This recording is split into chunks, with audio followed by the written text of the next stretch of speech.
चूड़ी झुमके कंगना और ले जइतो रे पहिना के सजना सुन पर बिंदिया चूड़ी झुमके कंगना ले जइतो रे पहिना के सजना आगे रोल हमर देखी हो ऐसन माहौल बनैबोगे आगे देखले ही तू प्यार तोरा नखुरत देखैबोगे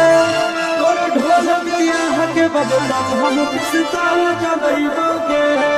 तोर ढोल बियाह के बदला हम पिस्ताल चलैबोगे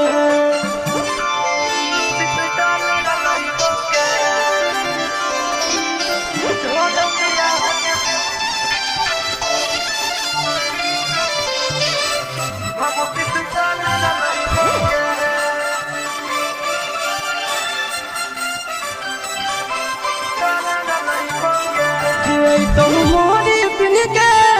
मर बहु गोली गिन के मुंगेर से लैले हिया गन 6 इंच किन के बलम घर जाना है रे न लौट के आना है रे मनावे ले हनीमून मनाली जाना है रे आगे धुआं धुआं हो मैरिज हॉल हम जलैबोगे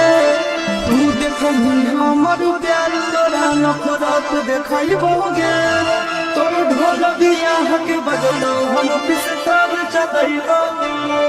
तोर ढोल बियाह के बदला हम पिस्ताल चलैबोगे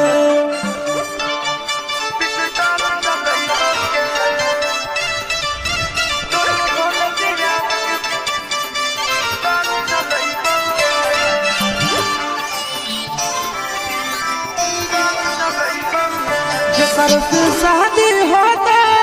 ओकर बर्बादी होता भले हम जेल जइबे चाहे गे फांसी होता लगन चढ़े लगलो रे कि मन करे लगलो रे बियाह से पहले सैया फोन करे लगलो रे आगे अगर से चिंटू चुपके से नहीं बोल के अइबोगे तू देखनी हमर प्यार तोरा नफरत देखैबोगे तोर ढोल बियाह के बजतो हम पिस्ताल चलैबोगे